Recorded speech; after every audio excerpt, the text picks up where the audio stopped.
মৃত্যুর সময় যখন চলে আসে তখন মালাকুল মউত চলে আসে। আহা, তখন তার সমস্ত ফেরেশতারা তার কাছে আসে। তার পানির ফেরেশতা এসে বলল, হে বান্দা, তামাম দুনিয়াতে ঘুরে ঘুরে দেখলাম তোমার জন্য কোনো পানি বরাদ্দ নাই, আমি চললাম, তোমার সঙ্গে আর দেখা হবে না। রিজিকের ফেরেশতা সে বলে, হে বান্দা, তামাম দুনিয়া ঘুরে ঘুরে দেখলাম তোমার জন্য কোনো রিজিক নাই, বিদায় নিলাম, তোমার সঙ্গে আর দেখা হবে না। এইভাবে তার নিয়ন্ত্রণে যতগুলি ফেরেশতা আল্লাহ দিলেন সব ফেরেশতা এসে এসে বিদায় নিয়ে চলে যায়। ও বাহুবলবাসী মনোযোগ দিয়ে শুনে যাবেন, সব ফেরেশতা এইভাবে চলে যাওয়ার পরে মালাকুল মউত আসলো। যদি বান্দা নেককার হয় তাহলে মালাকুল মউত নরম চেহারা নিয়ে আসে, আর বান্দা যদি গুনাহগার হয়, নাফরমান হয়, মালাকুল মউত বিকট চেহারা নিয়ে আসমান জমিন বরাবর দেহ আকৃতি নিয়ে মালাকুল মউত আসতে থাকে। তখন এই মালাকুল মউত দেখার পরে বান্দা হতভম্ব হয়ে যায়, চোখ উল্টি উল্টে আসতে চায়, তখন সে পাগল পারা হয়ে যায়।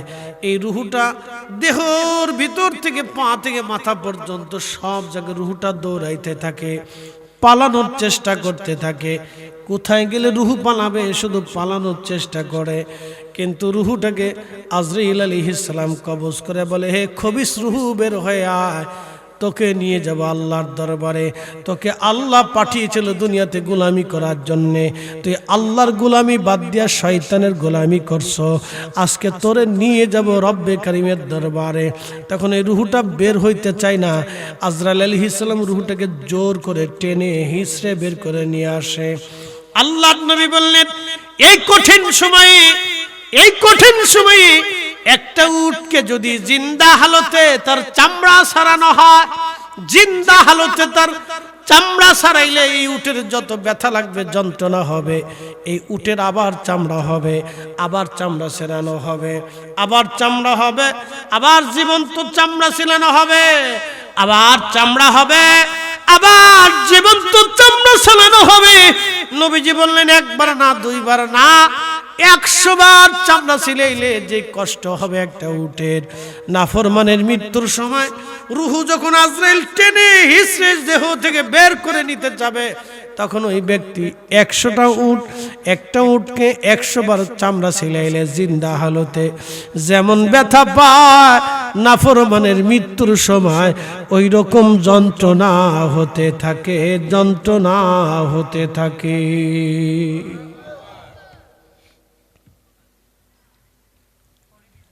কত কঠিন এই সময়টা বান্দার জন্য। অনেক ডাক্তার থাকবে, কবিরাজ থাকবে, লোক থাকবে, লস্কর থাকবে, পাহারাদার থাকবে, কোনো ফায়দা হবে না। এই ফতেপুরবাসী, কোনো ফায়দা হবে না। ওই সময় সবাই শুধু অসহায়ের মতো তাকিয়ে থাকবে। আর মৃত্যুর সজ্জায় মুমূর্ষ ব্যক্তি আফসোস করবে, আহা, জিন্দেগিটা বরবাদ হয়ে গেল, কিচ্ছু করতে পারলাম না। আর যদি রুহু নেককার হয়, আল্লাহ তখন ডাক দেবে, ইয়া আইয়াতুহান নাফসুল মুতমাইন্না তুরজিই ইলা রাব্বিকি রাদিয়াতাম মারদিয়া ফাদখুলি ফি ইবাদি ওয়াদখুলি জান্নাতি।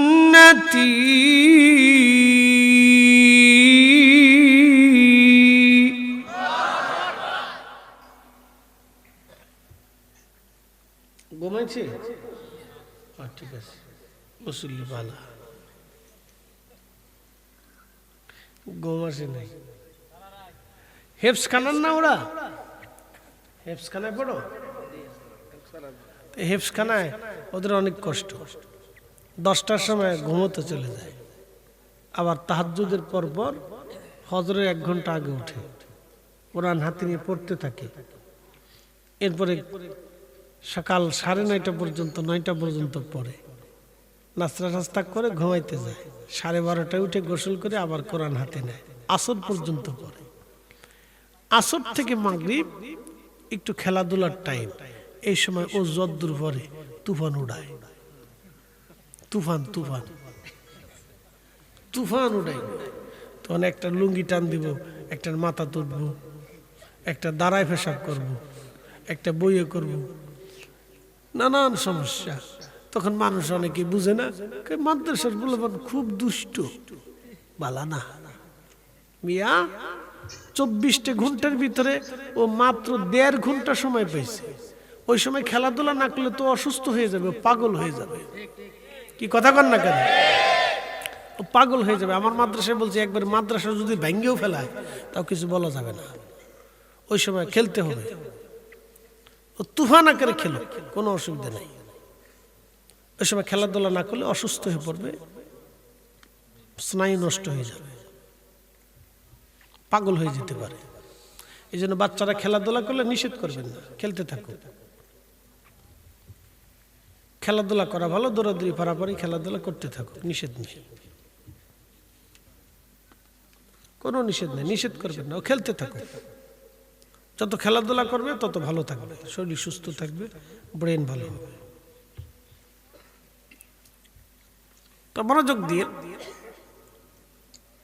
যেখানে রাখছিলাম, ইয়া আইয়াতুহান নাফসুল মুতমাইন্না, হে প্রশান্ত আত্মা, তুমি বের হয়ে আসো। তুমি আমি আল্লাহর আইন মানছো, নামাজ মানছো, রোজা মানছো, জিকির মানছো, ফিকির মানছো, দুরুদ মানছো, হালাল মানছো, হারাম ছাড়ছো, রাসূলের সুন্নাহ মানছো, আমি আল্লাহর বিধান মানছো, তোমার আর চিন্তা নাই, তুমি বের হয়ে আসো। ইরজিই ইলা রাব্বিকি রাদিয়াতাম মারদিয়া, তুমি আল্লাহর সন্তুষ্টির দিকে চলে আসো। আসো, ফাদখুলি ফি ইবাদি ওয়াদখুলি জান্নাতি, তুমি জান্নাতে চলে আসো। একসাথে বলা যাবে না আল্লাহু আকবার? আমাদের দেশে যারা সুদ খায় এটা বেমারি আত্মা। কি কথা বল না কেন? যেটা ঘুষ খায় এটা বেমারি আত্মা। এটা কি বেমারি? আপনাদের সিলেটের ভাষায় বলে কি বেমারি? জোরে বলেন কি? যেটা জমি বুঝাই দেন ওটা বেমারি আত্মা, ওটা বেমারি, অসুস্থ, ওটা রুগা রুগা। কথা বুঝাইতে পারছি নি? এটা রুগী রুগী, এটা ফাপনা লয়ে চিকিৎসা করাইতে মেন্টাল হসপিটালে, এটা অসুস্থ। এ বন্ধু, যে নেশা করে বেমারি আত্মা, যে তার পিতা মাতার সাথে নাফরমানি করে ও বেমারি আত্মা, যে রাসূল কারীমের শানে দুশমনি করে ও বেমারি আত্মা। কি কথা কর না কেন? ওটা কি বেমারি, অসুস্থ। তাহলে আপনি চিন্তা করে দেখবেন যে বাংলাদেশে বহু অসুস্থ মানুষ আছে, বেমারি। আল্লাহর কোরআন বলতেছে ইয়া আইয়াতুহান নাফসুল মুতমাইন্না, হে প্রশান্ত আত্মা, তুমি আমি আল্লাহর আইন সব মেনে এসেছো, তুমি চলে আসো আমি আল্লাহর সন্তুষ্টির দিকে। আমি আল্লাহ তোমার উপরে রাজি আছি। আর যেটা বেমারি আত্মা, অসুস্থ আত্মা, দেখবেন আমাদের দেশের কিছু মহিলারা আছে পান খায়, পান খেয়ে খেয়ে গ্রাম ঘুরে ঘুরে বেড়ায়, এই পাড়া ওই পাড়া, সেই পাড়া এই পাড়া, ঘুরতে ঘুরতে সলিমের বাড়ি গেছে। সলিমের মারে ডাক দেখে, সলিমের মা কি করো? বলে সলিমের মাকে আমি রান্না করতেছি। কেরে? সলিমের বউ অসুস্থ, একটু শুয়ে আছে। কি ফুলা বিয়ে করেছো কি রান্না করে খাওয়ানোর লাগা? ফিন মারছে না? এটা কুটনা বেডি, এটা অসুস্থ আত্মা। কি কথা কন না কেন? এগুলি অসুস্থ। আল্লাহ এগুলির অসুস্থ বলেছে, বেমারি আত্মা। আর যারা মানুষের উপকার করে, সুন্দর পরামর্শ দেয়, সুবুদ্ধি দেয়, মানুষের ভালো পথ দেখায়, সুদুপদেশ দেয়, ওয়ালতাকুম মিনকুম ইয়াদউনা ইলাল খায়রি ওয়া ইয়ামুরুনা বিল মারুফি ওয়া ইয়ানহাউনা আনিল মুনকার। আরে একটার ভিতরে আরেকটা ঢুকায় না, ফেস লাগবে। বন্ধু খুব মনোযোগ দিবেন। আল্লাহ বলে দিলেন, হ্যাঁ আমার বান্দারা, তোমরা মানুষদেরকে ভালো কাজের দাওয়াত দিবা, খারাপ কাজ থেকে তোমরা ফেরাবা। যারা ভালো কাজের কথা বলে, যারা আমল করে আমলের কথা বলে, তারা সুস্থ আত্মা। আর যারা খারাপ কাজ থেকে মানুষদেরকে ফেরায়, তারাও সুস্থ আত্মা। যারা খারাপ কাজ করে, তারাও অসুস্থ আত্মা। সবাইকে আল্লাহর কাছে চলে যেতে হবে। সুম্মা তুরাদ্দুনা ইলা আলিমিল গায়বি ওয়াশ শাহাদাত। আমরা ফিরে যাব আল্লাহর কাছে। একসাথে বলেন, কার কাছে? জোরে বলেন, কার কাছে? ওয়া ইন্না ইলাইহি রাজিউন। ফিরে যাব কার কাছে? আল্লাহর কাছে। আমাদের দেশে যারা হিন্দু আছে সনাতন ধর্মের, তারা বলে আবার আসিব ফিরে ধানসিঁড়িটির তীরে নবান্নে এ বাংলায়, হয়তো শালিকের বেশে। বর্তমান যেখানে ফিলিস্তিনের যুদ্ধ হচ্ছে, এই গাজার আগে নাম ছিল আসকালান। এই অঞ্চলে পৃথিবীর অন্যতম শ্রেষ্ঠ বাদশাহ, যাকে আল্লাহ পৃথিবীর বাদশাহ বানিয়েছিলেন, মানুষ এবং জিন দুইটা জাতির বাদশাহ ছিলেন তিনি। সুলাইমান আলাইহিস সালাতু ওয়াস সালাম, তিনার রাজ দরবার রাজধানী ছিল এই অঞ্চলটা, যেখানে আজকে যুদ্ধ হচ্ছে প্রতিনিয়ত। এই ফিলিস্তিনের মানুষরা সুলাইমান আলাইহিস সালাম থেকে শুরু করে এইখানে ৭০,০০০ নবী আলাইহিস সালাম আসছেন। ফিলিস্তিনের আদিবাসী যারা, তারা মূলত কোনো না কোনো নবীর বংশের সন্তান। বর্তমান প্যালেস্টাইন যারা, তারা কোনো না কোনো নবীর বংশের সন্তান। এই জন্য আপনি ওখানে কোনো বেহায়াপনা বেশি পাবেন না, বেপর্দা সহজে পাবেন না, উচ্ছৃঙ্খল বিশৃঙ্খল বেয়াদব আজারে বাজারে হারামি সারাবি খারাবি নাপাকি এগুলো খুব কম পাবেন। ৭৫ বছর ধরে একটা জাতি নিরস্ত্রহীন ভাবে একটা অস্ত্র সম্পন্ন শক্তিশালী পশ্চিমা বিশ্বের মদত পুষ্টত ইসরায়েলের বিরুদ্ধে তারা যুদ্ধ করে যাচ্ছে।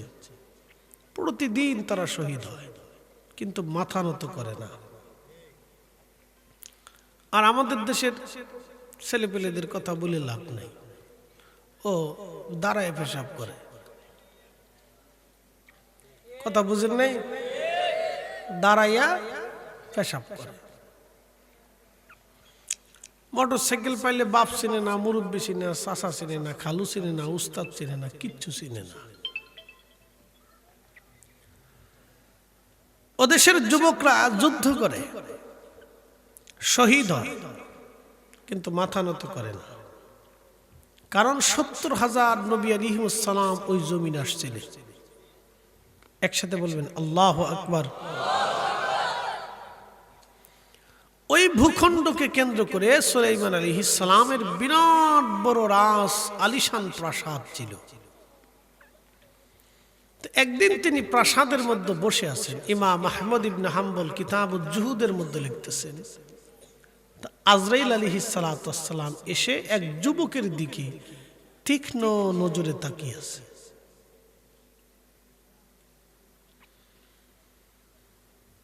তো সুলাইমান আলাইহিস সালাম তো আজরাইলকে চিনে, বাকিরা তো আর আজরাইলকে চিনে না।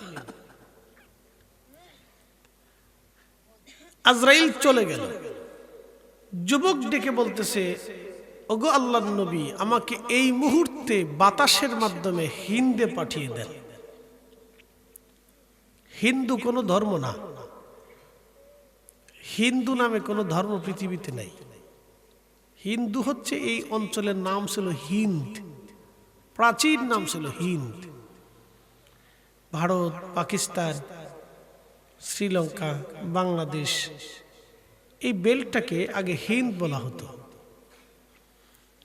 তো সুলাইমান আলাইহিস সালাম তাকে বললেন, তুমি হিন্দে কি করবে? বলে, হুজুর এই মুহূর্তে আমাকে হিন্দে পাঠান, হিন্দে যাওয়া খুব জরুরি। আল্লাহর নবী হযরত সুলাইমান বাতাসকে বললেন, বাতাস তুমি হিন্দে তাড়াতাড়ি যুবককে পৌঁছায় দাও। যুবক হিন্দে চলে আসলো। আজরাইল আলাইহিস সালাম উপস্থিত হয়ে গেলেন, জান কবজ করে চলে গেলেন। আবার আজরাইল সুলাইমান আলাইহিস সালামের রাজ দরবারে গেছে। নবী সুলাইমান জিজ্ঞেস করলেন, আজরাইল, আজকে একটা বিষয় বুঝলাম না, দয়া করে বলবেন কি?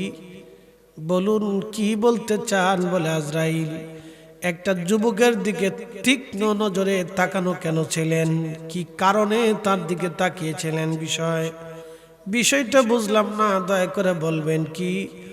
সুলাইমান আলাইহিস সালামকে আজরাইল বলল, হুজুর, আল্লাহর রেজুলেশন খাতার মধ্যে লেখা ছিল সেই যুবকটা কিছু সময় পরে হিন্দে মারা যাবে, অথচ তখনও ফিলিস্তিনে এসে বসে আছে। আমি আজরাইল আশ্চর্য হচ্ছি, রবের বিধান তো পরিবর্তন হবে না। লা তাবদীলা কালিমাতিল্লাহ, আল্লাহর সিদ্ধান্তের কোনো পরিবর্তন নাই। যুবক মারা যাবে হিন্দে, কিন্তু তখনও বসে আছে ফিলিস্তিনে। আমি চিন্তায় পড়ে গেলাম, আমি তার জান কবজ করব, এটা সত্য। সে হিন্দে মারা যাবে সত্য, কিন্তু এই মুহূর্ত থেকে হিন্দে সে কিভাবে পৌঁছাবে, আমি সেই চিন্তায় তার দিকে তীক্ষ্ণ নজরে তাকানো ছিলাম। এই শুনে যাবেন, আপনার যেখানে মৃত্যু আছে আপনাকে সেখানে যেতেই হবে। আপনার মৃত্যু যেখানে আছে আপনাকে সেখানে যেতেই হবে। যে কোনো মাধ্যম দিয়ে আল্লাহ আপনাকে সেখানে নিবেই। যে কোনো মাধ্যম দিয়ে আল্লাহ আপনাকে সেখানে নেবেই, কোনো বাঁচার সুযোগ নাই।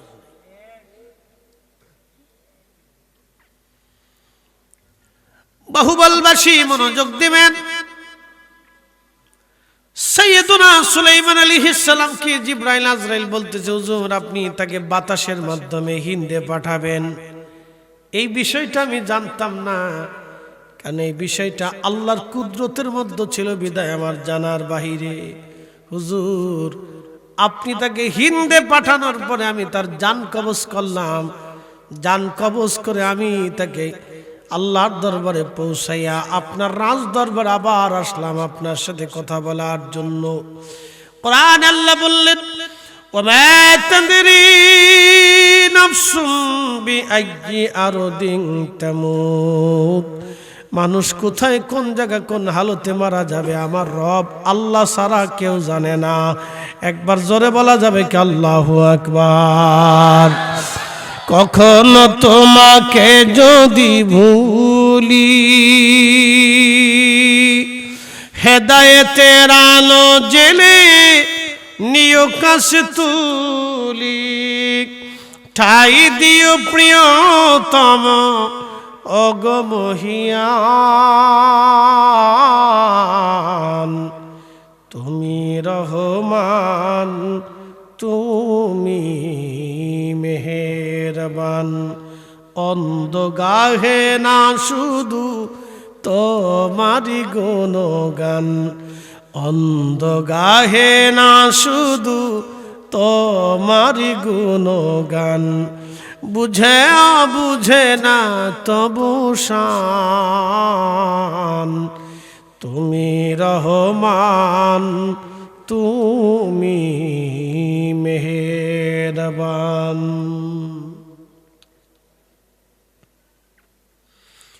আল্লাহ বলেন, কুল্লু নফস,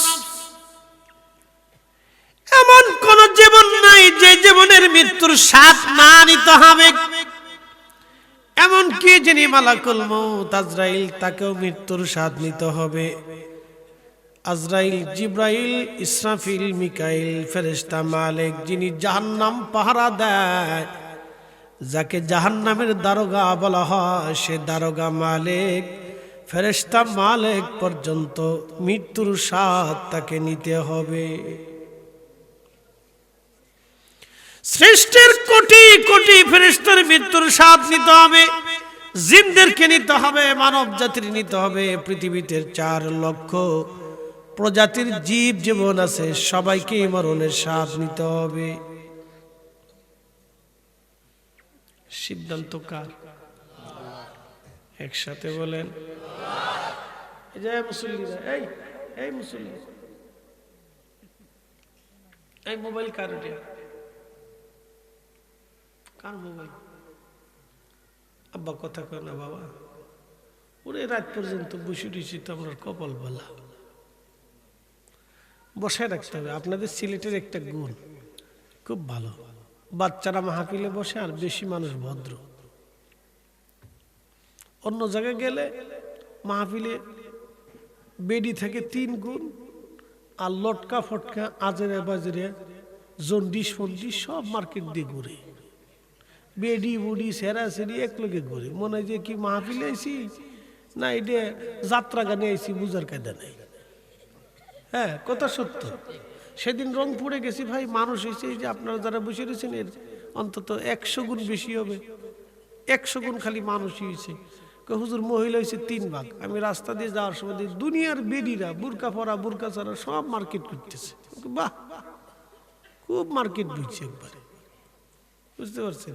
এদের ওয়াজও শোনে, চটপটও কিনে, লটপটও কিনে, মার্কেট মার্কেটও কিনে, লিপস্টিকও কিনে, ওয়াজও শোনে। শয়তানে কয় চাচি নানি খালি, খালা কোনো চিন্তার কারণ নাই, তুমি আইসো ওয়াজ শুনেও যাও, লিপস্টিক কিনেও যাও। কথা বললাম বালা ওয়াজ চলে, মানুষ ওরে বাপরে, আপনার কয়টা মানুষ হয়েছে বিয়া? তাও খিচুড়ি না দিলে অর্ধেক লোক আসতো না। এই কি কথা বললো এবার? ঠিক হলো উচিত কথায় ময় বাজার, গরম ভাতে বিলাই বাজার, ডাল ভাতে কুটুম বাজার।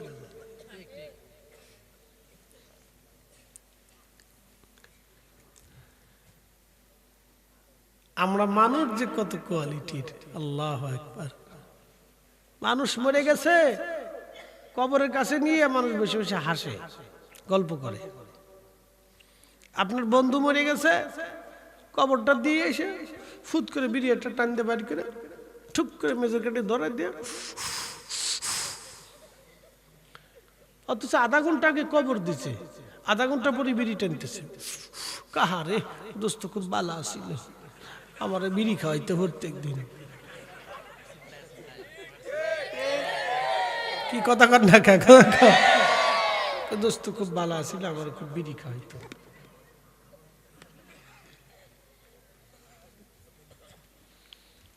বুঝে তারপরে যাবে। আহা, আল্লাহর নবী ডাক দিয়ে বলেন, উম্মাত, হাসরের মাঠে 3টা জায়গা মানুষ মানুষকে ভুলে যাবে। মা সন্তান ভুলে যাবে, সন্তান মাকে ভুলে যাবে, বন্ধু বন্ধুর খবর রাখবে না, ভাই ভাইকে ভুলে যাবে। দুনিয়াতে ভাইয়ের স্বার্থ যদি কম হয় তাহলে বড় ভাই ছোট ভাই মারামারি করে, 1 ইঞ্চি জমির জন্য ভাইয়ে ভাইয়ে মারামারি করে। কথা কর, নিকৃষ্ট। ও মানুষ হয়েছে কেমন আমার বুঝে আসে না। 1 ইঞ্চি জমির জন্য ভাই ভাই মারামারি করে, আমার লজ্জা করে। চিন্তা করি যারা মানুষ কি করে হল, 1 ইঞ্চি জমির জন্য ভাই ভাই মারামারি করে। অথচ একই মায়ের রেহেমে ছিল, একই বাবার রক্ত, একই মায়ের রক্ত, দুজনের রক্ত একই, মারামারি করতেছে। মানুষ ভাবতেও তো লজ্জা করে, এটা কি করে হয়?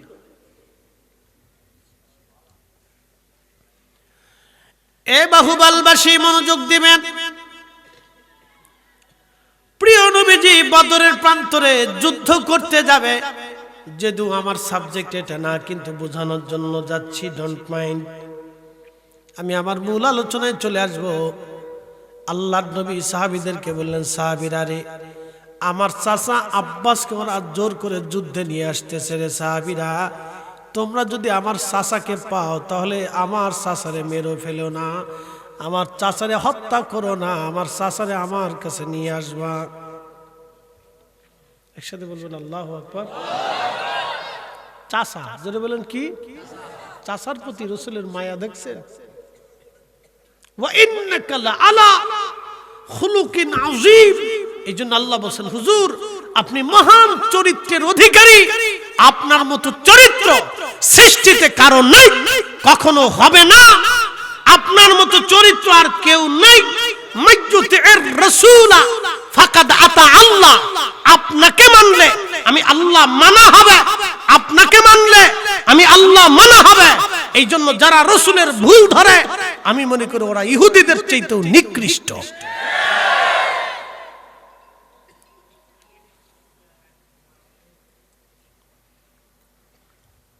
প্রিয় বাহুবলবাসী মনোযোগ দিবেন। ঠিকই নবীজির চাচা ও বদরের যুদ্ধে আসলেন 70 জন কাফেরের সাথে, তিনিও বন্দী হলেন। বন্দীদেরকে সাহাবীরা ধরে এনে বন্দিশালার মধ্যে হাত খুব শক্ত করে বেঁধে রাখছে। প্রিয় নবীর চাচা স্থূল দেহী ছিলেন, একটু বেশি মোটা ছিলেন, অনেকটা মোটা ছিলেন, বেশি মোটা। তো হাত বাঁধার কারণে ওনার খুব কষ্ট হচ্ছিল। তো কষ্টে ওনার শব্দ, গুমরানি শব্দ আসতেছিল। আল্লাহর নবী ঘুমাইতে পারতেছিলেন না।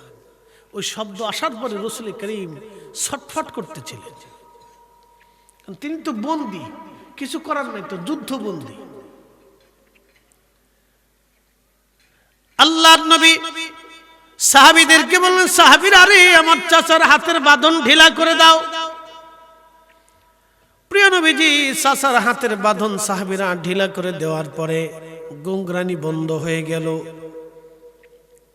গুমরানি বন্ধ হওয়ার পরক্ষণেই নবীজি বললেন, সাহাবীরা, রে আমার চাচার হাতের বাঁধন খুলে দিলাম, বাকি 69 জন কাফেরের হাতের বাঁধনও তোমরা ঢিলা করে দাও, কারণ তারও কষ্ট হচ্ছে।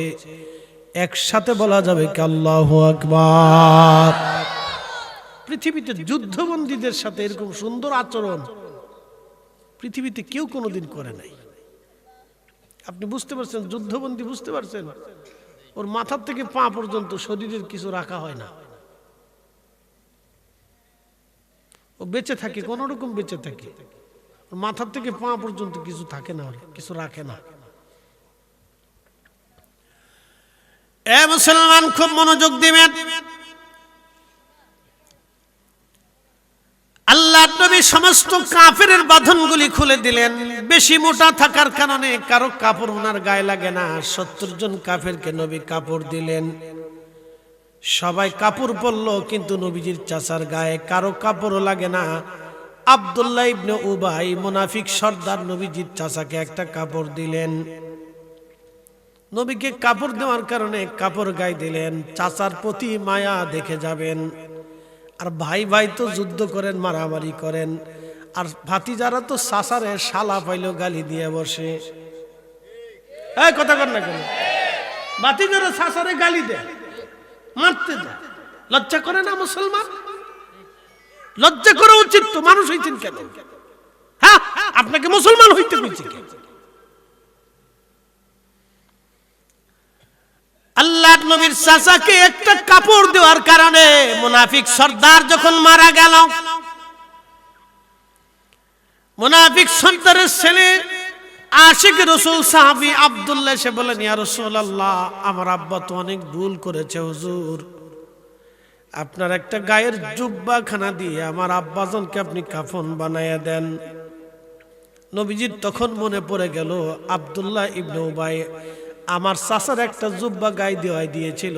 ওই সময় সেই কৃতজ্ঞতার জন্য আল্লাহর নবী তার গায়ের জুব্বা খুলে দিয়ে আব্দুল্লাহ ইবনে উবাইয়ের ওই জানাজার কাফন বানায় দিলেন। একবার জোরে বলা যাবে কি মারহাবা।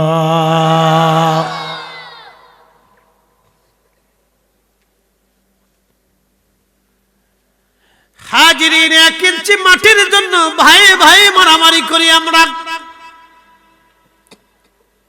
সামান্য বিষয় নিয়ে ভাই ভাই দ্বন্দ্ব করি, মারামারি করি, কাটাকাটি করি, লাঠালাঠি করি, পিটাপিটি করি।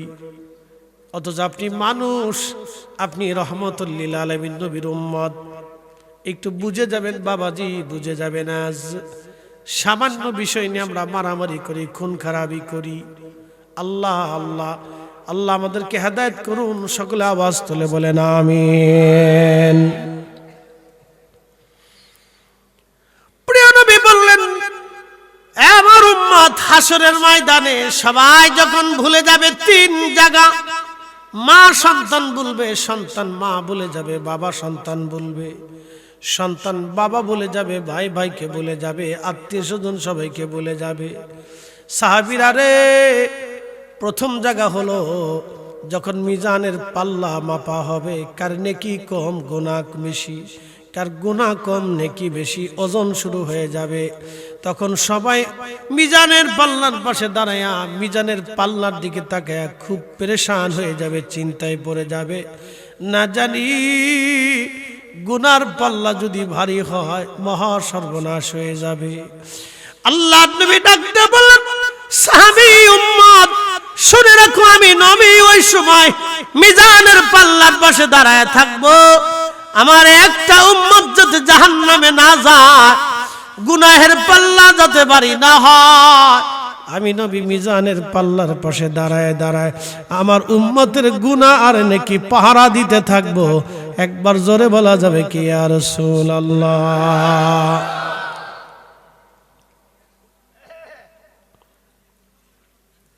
আজকে রাসূলের দুরূদ সালাম নিয়ে ব্যঙ্গ হয়, ব্যঙ্গ করে। মানুষের বিবেকের মধ্যে কুত্তায় পেশাব করছে, তা ঠিক আছে না? বিবেকে কুকুরে পেশাব করছে। বলে হুজুর কেমনে বললেন? আল্লাহুম্মা সাল্লি আলা সাইয়্যিদিনা মাওলানা মুহাম্মদ সাল্লাল্লাহু আলাইহি ওয়াসাল্লাম। এই আমার দিকে তাকান, শব্দগুলি কি আমাদের না মদিনার? জোরে বলে, শব্দগুলি কি আমরা বানাইছি না মদিনার থেকে আসছে? মদিনার থেকে আসছে। আল্লাহুম্মা আমাদের বানানো শব্দ না। সাল্লি আলা সাইয়্যিদিনা মাওলানা মুহাম্মদ ওয়া আলা আলি সাইয়্যিদিনা মাওলানা মুহাম্মদ আমাদের বানানো শব্দ না, তো মদিনার থেকে আসছে। এই শব্দমালা নিয়ে ব্যঙ্গ করে কারা? অবশ্যই জন্মে ভেজাল আছে। কথা বুঝেন নাই মনে হয়? কিসে ভেজাল আছে? জন্মে ভেজাল আছে। নতুবা এই শব্দমালা নিয়ে ব্যঙ্গ করার কি আছে? তোমার ভালো লাগে নাই তুমি চুপ থাকো, পড়তে মন চায় না তুমি পড়ো না। কিন্তু রসুলের নাম মুবারক নিয়ে দুরুদের শব্দমালা নিয়ে ব্যঙ্গ করার কোনো অর্থ হতে পারে না। এগুলি সব দুশমনের রসুল।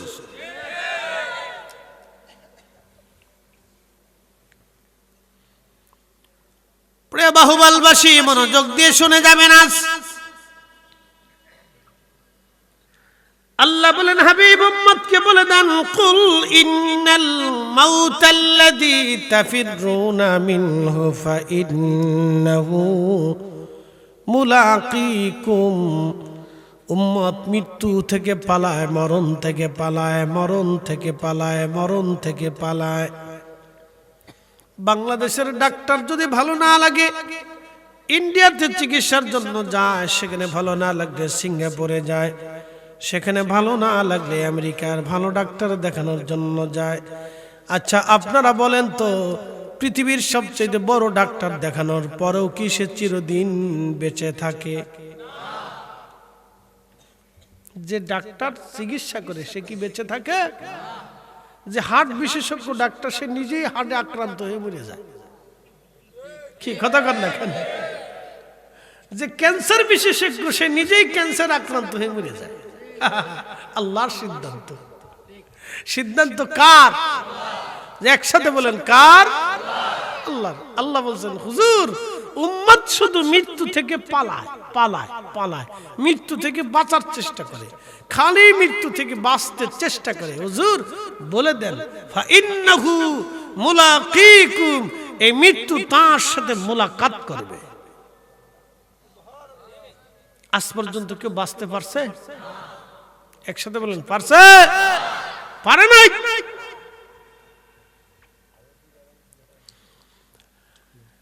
এ বাহুবলবাসী মনোযোগ দিয়ে শুনে যাবেন। এই মৃত্যু থেকে সৃষ্টি করলেন আমার আল্লাহ। কোরআন আল্লাহ বলেন, الذي خلق الموت والحياة ليبلوكم أيكم أحسن عملا।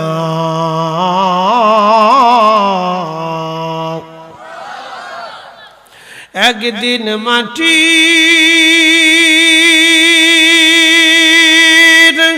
ভিতরে হবে ঘরে মন আমার কেন বান্ধ দালান ঘর। বুঝতে কি কোনো অসুবিধা? ভাষাগত সমস্যা নাই তো? বুঝেন, আমার যে বিষয় দিয়েছেন এটাতেও ওয়াজ করতে হবে, বাহিরে যাওয়ার আর সুযোগ নাই। তো ওই দিক তো চলে যাওয়াই লাগবে আজ। আমার দিকে তাকান, আমার বয়স 40। 45 বছর আগে পৃথিবীতে আমার কোনো অস্তিত্ব ছিল? নাম ছিল? পরিচয় ছিল? কিছু ছিল? কিচ্ছু ছিল না। ঠিক আমরা এখানে যারা বসে আছি 100 বছর পরে এই মাটির উপরে আমাদের কোনো জায়গা থাকবে? আমরা সবাই কোথায় যাব? মাটির নিচে। ইউনিভার্সাল ট্রুথ, চিরন্তন সত্য। আমরা বুঝিও না বুঝার বান্দরি। আমরা জানি যে ওই মাটির নিচে চলে যাবে, তারপর ওই মাটি নিয়ে পারাপারি করি। কত ভাই আছে এদেশে বনের জমি বুঝাই দেয় না, ফরে লুইস ফরে লুইস ফরে লুইস। কত ভাই আছে বনের ধমক দিয়ে বুঝাই দেয় চলে যা ফরে নিস, বনের জমি দেয় না। ভাই মরে গেছে, এতিম ভাতিজা ভাগ্নের জমি বুঝাই দেয় না। এদেশে বহু ভাই আছে, বহু মুসলমান আছে, বহু চাচা আছে। তুমি চাচা হলে কেন? তুমি মুসলমান হইলে কেন? তুমি মানুষ হইলে কেন যে তোমার ভাতিজার জমি বুঝাই দাও না, তোমার বোনের জমি বুঝাই দাও না? আবার টুপি মাথায় দিয়ে মসজিদের প্রথম কাতারে দাঁড়ায় নামাজ পড়ো, শয়তানে হাসে আর কয় বাপ রে বাপ, এটা আমার চাইতে বড় সিটার।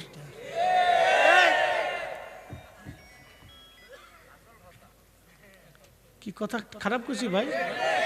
হাজার হাজার মুসলমান আছে, হাজার হাজার মুসলমান আছে। কত মামলা সামলা হামলা সালিশ দরবার মিটিং চিটিং শেষ হয় না। আরে মানুষ মুসলমান হইয়াছে, করতেছেটা কি?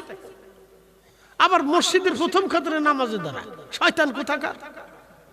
তোকে নামাজ পড়তে কইছি কেন? যতদিন পর্যন্ত ওই জমির টাকা খাবি ততদিন পর্যন্ত শুয়োরের গোশত খাবি, যতদিন পর্যন্ত ওই জমির টাকা দিয়ে গরুর গোশত খাবি ততদিন কুত্তার গোশত খাবি। উচিত কথা বললে তো বেজার হয়ে যাবে যে হুজুরে কে তার লাগি ওয়াজ আনছি।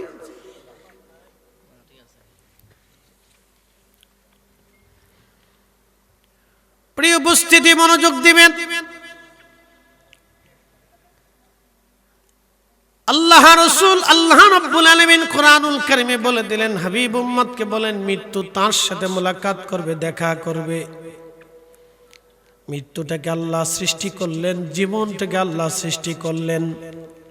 মৃত্যুর একটা স্রোত আছে ভয়ঙ্কর, এই ভয়ঙ্কর স্রোত দিয়ে যখন মৃত্যুটাকে বানাইলেন, সব ফেরেশতাদেরকে দাঁড়া করাইলেন।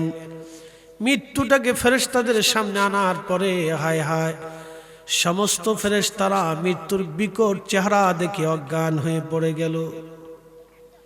আল্লাহ হুঁশ ফিরাইলেন, আজরাইলকে বলেন, আজরাইল তোমাকে মৃত্যুর দায়িত্ব দিলাম। আজরাইল বলেন, ইয়া রব, যার সুরত দেখে আমি নিজেই অজ্ঞান হয়ে গেছি, তাকে কি করে নিয়ন্ত্রণ করব? আল্লাহ বলেন, আজরাইল নিয়ন্ত্রণ করার জন্য আমি শক্তি দিয়ে দিলাম তোমাকে, তুমি নিয়ন্ত্রণ করবা। বলে, আল্লাহ কেন বানাইছো এই মৃত্যু? আল্লাহ ডাক দেখায়, ফেরেশতারা রে, এমন কোন জীব নাই এই মৃত্যুর স্বাদ নিতে না হবে। তখন ফেরেশতারা বলল, আল্লাহ তোমার বান্দারা এই মৃত্যু যদি স্বাদ নিতে চায়, মৃত্যু যদি আসে, তাহলে তোমার বান্দারা মৃত্যুর কথা শোনার পরে কাজকর্ম, খাওয়া দাওয়া, ব্যবসা বাণিজ্য সব ছেড়ে দিবে, তারা কিছুই করবে না। আল্লাহ বলে দিলেন, না, আমি মৃত্যু বানানোর সঙ্গে সঙ্গে আমি আশা আকাঙ্ক্ষা সৃষ্টি করে দিলাম।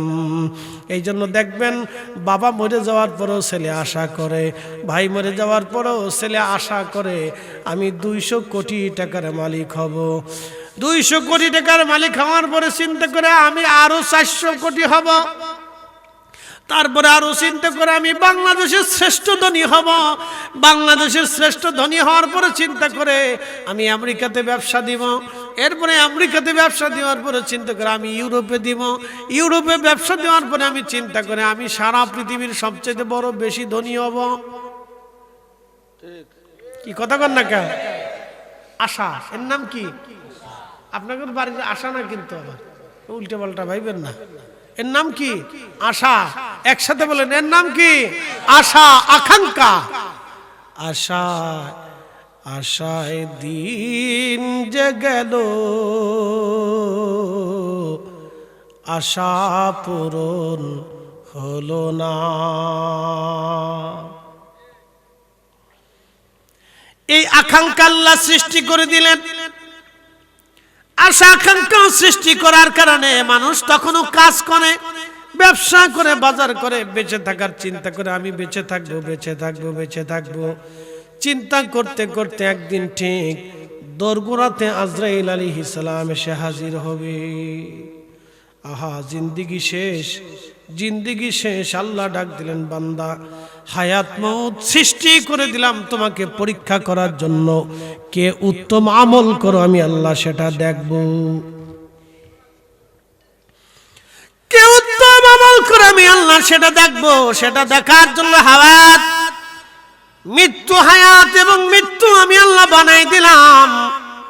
হাবিব উম্মতকে বলে দেন, সুম্মা তুরাদ্দুনা ইলা আলিমিল গায়বি ওয়াশ শাহাদাত।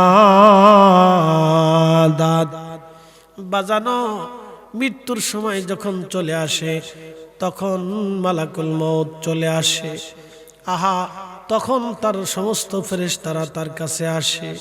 তার পানির ফেরেশতা এসে বলল, হে বান্দা, তামাম দুনিয়াতে ঘুরে ঘুরে দেখলাম তোমার জন্য কোনো পানি বরাদ্দ নাই, আমি চললাম, তোমার সঙ্গে আর দেখা হবে না। রিজিকের ফেরেশতা সে বলে, হে বান্দা, তামাম দুনিয়া ঘুরে ঘুরে দেখলাম তোমার জন্য কোনো রিজিক নাই, বিদায় নিলাম, তোমার সঙ্গে আর দেখা হবে না। এইভাবে তার নিয়ন্ত্রণে যতগুলি ফেরেশতা আল্লাহ দিলেন, সব ফেরেশতা এসে এসে বিদায় নিয়ে চলে যায়। ও বাহুবলবাসী, মনোযোগ দিয়ে শুনে যাবেন। সব ফেরেশতা এইভাবে চলে যাওয়ার পরে মালাকুল মউত আসলো। যদি বান্দা নেককার হয় তাহলে মালাকুল মউত নরম চেহারা নিয়ে আসে, আর বান্দা যদি গুনাহগার হয়, নাফরমান হয়, মালাকুল মউত বিকট চেহারা নিয়ে আসমান জমিন বরাবর দেহ আকৃতি নিয়ে মালাকুল মউত আসতে থাকে। তখন এই মালাকুল মউত দেখার পরে বান্দা হতভম্ব হয়ে যায়, চোখ উল্টি উল্টে আসতে চায়, তখন সে পাগল পরা হয়ে যায়। এই রুহুটা দেহর ভিতর থেকে পা থেকে মাথা পর্যন্ত সব জায়গায় রুহুটা দৌড়াইতে থাকে, পালানোর চেষ্টা করতে থাকে। কোথায় গেলে রুহু পালাবে, শুধু পালানোর চেষ্টা করে। কিন্তু রুহুটাকে আজরাইল আলাইহিস সালাম কবজ করে বলে, হে খবিস রুহু, বের হয়ে আয়, তোকে নিয়ে যাব আল্লাহর দরবারে। তোকে আল্লাহ পাঠিয়েছিল দুনিয়াতে গোলামি করার জন্যে, তুই আল্লাহর গোলামি বাদ দিয়া শয়তানের গোলামি করছো, আজকে তোরে নিয়ে যাব রব্বে কারিমের দরবারে। তখন এই রুহুটা বের হইতে চায় না। আজরাইল আলাইহিস সালাম রুহুটাকে জোর করে টেনে হিঁচড়ে বের করে নিয়ে আসে। আল্লাহর নবী বললেন, এই কঠিন সময়ে একটা উটকে যদি জিন্দা হালতে তার চামড়া ছাড়ানো হয়, জিন্দা হালতে তার চামড়া ছাড়াইলে এই উটের যত ব্যথা লাগবে, যন্ত্রণা হবে, এই উটের আবার চামড়া হবে, আবার চামড়া ছেড়ানো হবে, আবার চামড়া হবে, আবার জীবন্ত চামড়া ছেড়ানো হবে, আবার চামড়া হবে, আবার জীবন্ত চামড়া ছেড়ানো হবে। নবীজি বললেন, একবার না, দুইবার না, 100 বার চামড়া ছিলাইলে যে কষ্ট হবে একটা উটের। নাফরমানের মৃত্যুর সময় রুহু যখন আজরাইল টেনে হিঁচড়ে দেহ থেকে বের করে নিতে যাবে, তখন ওই ব্যক্তি 100টা উট, একটা উটকে 100 বার চামড়া ছিলাইলে জিন্দা হালতে যেমন ব্যথা পায়, নাফরমানের মৃত্যুর সময় ওই রকম যন্ত্রণা হতে থাকে, যন্ত্রণা হতে থাকে।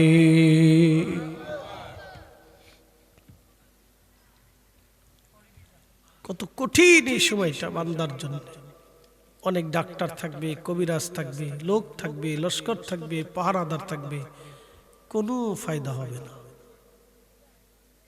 এই ফতেপুরবাসী, কোনো ফায়দা হবে না। ওই সময় সবাই শুধু অসহায়ের মতো তাকিয়ে থাকবে। আর মৃত্যুর সজ্জায় মুমূর্ষ ব্যক্তি আফসোস করবে, আহা, জিন্দেগিটা বরবাদ হয়ে গেল, কিচ্ছু করতে পারলাম না। আর যদি রুহু নেককার হয় আল্লাহ তখন ডাক দিবে, ইয়া আইয়াতুহান নাফসুল মুতমাইন্না তুরজিই ইলা রাব্বিকি রাদিয়াতাম মারদিয়া ফাদখুলি ফি ইবাদি ওয়াদখুলি জান্নাতি।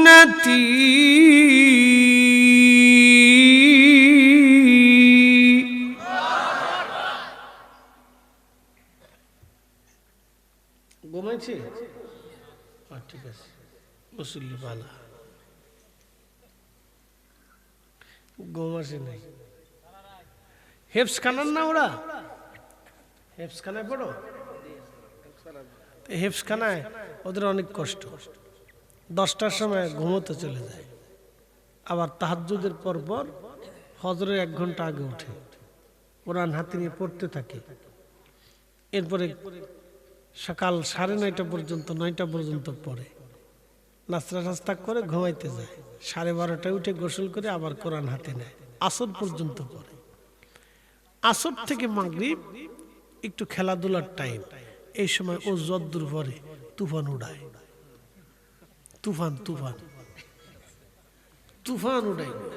তখন একটা লুঙ্গি টান দিব, একটা মাথা তুলব, একটা দাঁড়ায় পেশাব করব, একটা বইয়ে করব, নানান সমস্যা। তখন মানুষ অনেকে বুঝে না, মাদ্রাসার বলবেন খুব দুষ্ট। বালা না মিয়া, 24টা ঘন্টার ভিতরে ও মাত্র 1.5 ঘন্টা সময় পেয়েছে। ওই সময় খেলাধুলা না করলে তো অসুস্থ হয়ে যাবে, পাগল হয়ে যাবে। কি কথা কন না কেন? ও পাগল হয়ে যাবে। আমার মাদ্রাসায় বলছে, একবার মাদ্রাসা যদি ভেঙ্গেও ফেলায় তাও কিছু বলা যাবে না, ওই সময় খেলতে হবে। ও তুফান আকারে খেলো, কোনো অসুবিধা নেই। ওই সময় খেলাধুলা না করলে অসুস্থ হয়ে পড়বে, স্নায়ু নষ্ট হয়ে যাবে, পাগল হয়ে যেতে পারে। এই জন্য বাচ্চারা খেলাধুলা করলে নিষেধ করবেন না, খেলতে থাকুক। খেলাধুলা করা ভালো, দৌড়াদৌড়ি পারাপারি খেলাধুলা করতে থাকুক, নিষেধ নেই, কোনো নিষেধ নেই, নিষেধ করবেন না, ও খেলতে থাকুক। যত খেলাধুলা করবে তত ভালো থাকবে, শরীর সুস্থ থাকবে, ব্রেন ভালো হবে। তো মনোযোগ দিয়ে যেখানে রাখছিলাম, ইয়া আইয়াতুহান নাফসুল মুতমাইন্না, হে প্রশান্ত আত্মা, তুমি বের হয়ে আসো। তুমি আমি আল্লাহর আইন মানছো, নামাজ মানছো, রোজা মানছো, জিকির মানছো, ফিকির মানছো, দুরুদ মানছো, হালাল মানছো, হারাম ছাড়ছো, রাসূলের সুন্নাহ মানছো, আমি আল্লাহর বিধান মানছো, তোমার আর চিন্তা নাই, তুমি বের হয়ে আসো। ইরজিই ইলা রাব্বিকি রাদিয়াতাম মারদিয়া, তুমি আল্লাহর সন্তুষ্টির দিকে চলে আসো। আসো, ফাদখুলি ফি ইবাদি ওয়াদখুলি জান্নাতি, তুমি জান্নাতে চলে আসো। একসাথে বলা যাবে না আল্লাহু আকবার? আমাদের দেশে যারা সুদ খায় এটা বেমারি আত্মা। কি কথা বল না কেন? যেটা ঘুষ খায় এটা বেমারি আত্মা। এটা কি বেমারি? আপনাদের সিলেটের ভাষায় বলে কি বেমারি? জোরে বলেন কি? যেটা জমি বুঝাই দেন ওটা বেমারি আত্মা, ওটা বেমারি, অসুস্থ, ওটা রুগা রুগা। কথা বুঝাইতে পারছি নি? এটা রুগী রুগী, এটা ফাপনা লয়ে চিকিৎসা করাইতে মেন্টাল হসপিটালে, এটা অসুস্থ। এ বন্ধু, যে নেশা করে বেমারি আত্মা, যে তার পিতা মাতার সাথে নাফরমানি করে ও বেমারি আত্মা, যে রাসূল কারীমের শানে দুশমনি করে ও বেমারি আত্মা। কি কথা কর না কেন? ওটা কি বেমারি, অসুস্থ। তাহলে আপনি চিন্তা করে দেখবেন যে বাংলাদেশে বহু অসুস্থ মানুষ আছে, বেমারি। আল্লাহর কোরআন বলতেছে, ইয়া আইয়াতুহান নাফসুল মুতমাইন্না, হে প্রশান্ত আত্মা, তুমি আমি আল্লাহর আইন সব মেনে এসেছো, তুমি চলে আসো আমি আল্লাহর সন্তুষ্টির দিকে। আমি আল্লাহ তোমার উপরে রাজি আছি। আর যেটা বেমারি আত্মা, অসুস্থ আত্মা, দেখবেন আমাদের দেশের কিছু মহিলারা আছে পান খায়, পান খেয়ে খেয়ে গ্রাম ঘুরে ঘুরে বেড়ায়, এই পাড়া ওই পাড়া, সেই পাড়া এই পাড়া। ঘুরতে ঘুরতে সলিমের বাড়ি গেছে। সলিমের মারে ডাক দেখে, সলিমের মা কি করো? বলে সলিমের মাকে আমি রান্না করতেছি। কেরে? সলিমের বউ অসুস্থ, একটু শুয়ে আছে। কও কি ফুলা বিয়ে করেছো কি রান্না করে খাওয়ানোর লাগা? ফিন মারছে না? এটা কুটনা বেডি, এটা অসুস্থ আত্মা। কি কথা কন না কেন? এগুলি অসুস্থ। আল্লাহ এগুলির অসুস্থ বলেছে, বেমারি আত্মা। আর যারা মানুষের উপকার করে, সুন্দর পরামর্শ দেয়, সুবুদ্ধি দেয়, মানুষের ভালো পথ দেখায়, সুদুপদেশ দেয়। ওয়ালতাকুম মিনকুম ইয়াদউনা ইলাল খায়রি ওয়া ইয়ামুরুনা বিল মারুফি ওয়া ইয়ানহাউনা আনিল মুনকার। আরে একটার ভিতরে আরেকটা ঢুকায় না, ফেস লাগবে। বন্ধু খুব মনোযোগ দিবেন। আল্লাহ বলে দিলেন, হ্যাঁ আমার বান্দারা, তোমরা মানুষদেরকে ভালো কাজের দাওয়াত দিবা, খারাপ কাজ থেকে তোমরা ফেরাবা। যারা ভালো কাজের কথা বলে, যারা আমল করে, আমলের কথা বলে, তারা সুস্থ আত্মা। আর যারা খারাপ কাজ থেকে মানুষদেরকে ফেরায়, তারাও সুস্থ আত্মা। যারা খারাপ কাজ করে, তারাও অসুস্থ আত্মা। সবাইকে আল্লাহর কাছে চলে যেতে হবে। সুম্মা তুরাদ্দুনা ইলা আলিমিল গায়বি ওয়াশ শাহাদাত। আমরা ফিরে যাব আল্লাহর কাছে। একসাথে বলেন, কার কাছে? জোরে বলেন, কার কাছে? ওয়া ইন্না ইলাইহি রাজিউন। ফিরে যাব কার কাছে? আল্লাহর কাছে। আমাদের দেশে যারা হিন্দু আছে, সনাতন ধর্মের, তারা বলে আবার আসিব ফিরে ধানসিঁড়িটির তীরে নবান্নে এ বাংলায়, হয়তো শালিকের বেশে।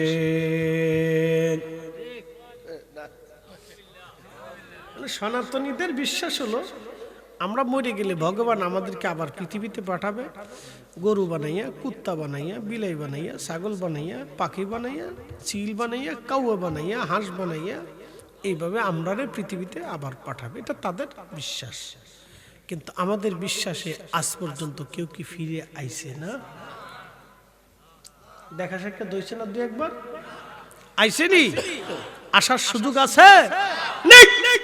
ওয়ালাই ইউখিরাল্লাহু নাফসান ইযা জাআ আজালুহা।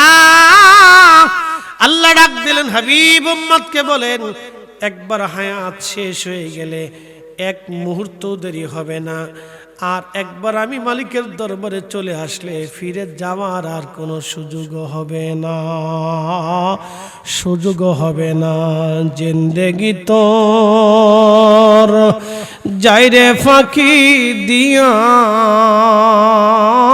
রে সোনার আদম, জিন্দেগি তোর যাই ফাঁকি দিয়া। ও আদম রে, কামিনীর ওই কোলেতে কাল ঘুমেতে রইলি তুই, সারা নিশি কাটাইলি তুই ঘুমাইয়া ঘুমাইয়া রে সোনার আদম, জিন্দেগি তোর যাই ফাঁকি দিয়া। বন্ধুরে মনোযোগ দিবেন। ইন্তেকালের পরে মানুষকে গোসলের জন্য নেওয়া হয়। আম্মা জানা আয়েশাকে নবী বলেন, আয়েশা তুমি কি জানো মানুষের কঠিন সময় কখন? বলে আল্লাহু রাসূলুহু আলাম। আল্লাহ জানে, নবী জানে। আম্মা জানকে নবী বলেন, আয়েশা রে, যখন কবরের দিকে নিয়ে যাওয়া হবে, গোসল করাইয়া কাফন দাফন পড়াইয়া, তখন বান্দা কাঁদতে থাকে আর বলে, সন্তানরা রে আমার কবরে তাড়াতাড়ি নিও না। এই তো আমি তোমাদের জন্য কত পরিশ্রম করেছি, এত তাড়াতাড়ি বিদায় দিচ্ছ। এ বাহুবলবাসী, আল্লাহ বাস্তবতা থেকে বলতেছি, আপনি মারা যাওয়ার পরে আপনার খাটিয়ার উপরে যে চাদরখানা বিছানো হবে, আপনার বিছানাতে যেই বিছানার চাদর বিছানো থাকবে, আপনার স্ত্রী জীবনেও ওই বিছানার চাদর আর কোনোদিন বিছাইবে না, ভয় পাবে, ভয় লাগে। আসতে বললেন কেন? জোরে বলেন। ভয় পায়, ভয় পায়। করিমের বাপেরে মরা লাশটা চাদর দিয়ে পেঁচিয়ে রাখছিল, ডর করে। 40 বছরের সম্পর্কটা এক মৃত্যুতেই ডর এসে গেল। তাহলে কিয়ামতের ময়দানে স্ত্রী আপনার পরিচয় কেমনে দিবে? অথচ তার জন্য হালাল হারাম বাঁচেন নাই। হ্যাঁ, এর চাইতে বোকা পৃথিবীতে কে হতে পারে? কি কথা কন না কেন? এর চাইতে বোকা পৃথিবীতে কে হতে পারে যে ওই স্ত্রীর খুশির জন্য আপনি হালাল হারাম বাঁচলেন না?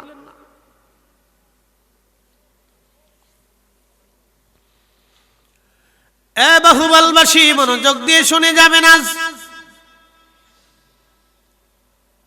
আহারে বাবারে, খাটিয়ার থেকে ঘরের ভিতর থেকে দ্রুত গতিতে ঘর থেকে বের করে নামানো হবে মাত্র 5 মিনিটের ব্যবধান। হায় হায়, বাবা যে ঘরের মধ্যে মারা গেছে, ওই ঘরের মধ্যে ছেলে ঘুমাইতে চায় না, ডর করে বাবা এখানে মারা গেছে। ছেলেটাও আজ ভয় পায়, বাবা এই ঘরের মধ্যে, এই রুমের মধ্যে বাবা মারা গেছে। বন্ধু, যে সন্তানের জন্য শীতকে শীত মনে করেন নাই, গ্রীষ্মকে গ্রীষ্ম মনে করেন নাই, রোদকে রোদ মনে করেন নাই, বৃষ্টিকে বৃষ্টি মনে করেন নাই, এই সন্তান আজ আপনার রুমের ভিতরে ঘুমাইতে চায় না, কারণ এই রুমে আব্বা মারা গেছে। বন্ধুরে, এটাই বাস্তবতা থেকে বলতেছি। নবী বলেন, আয়েশা রে, যখন কবরে নেওয়া হয়, কবর খনন করে কবরের মধ্যে নামানো হয়, তখন এই রুহু কাঁদতে থাকে, বুঝি আমার সাথে মানুষগুলি যাবে। যখন সময় কবর থেকে উঠে মাছগুলি উপরে দিয়ে মাটিগুলি ঢেকে দেয়, তখন রুহু কাঁদে, আহা আমার আপন কেউ নাই রে, আমার আপন কেউ নাই, আপন কেউ নাই, উপায় নাই রে, উপায় নাই রে, উপায় নাই, উপায় নাই রে, উপায় নাই রে, উপায় নাই। দয়াল নবীর কদম বিনে উপায় নাই। প্রিয় নবী বললেন, কবরের মধ্যে রাখিয়া তোমরা তোমার ভাইকে কবরের মধ্যে রেখে চলে আসবা না রে সাহাবীরা, ইস্তাগফিরু লিআখিকুম, কবরের পাশে দাঁড়ায় যাবা।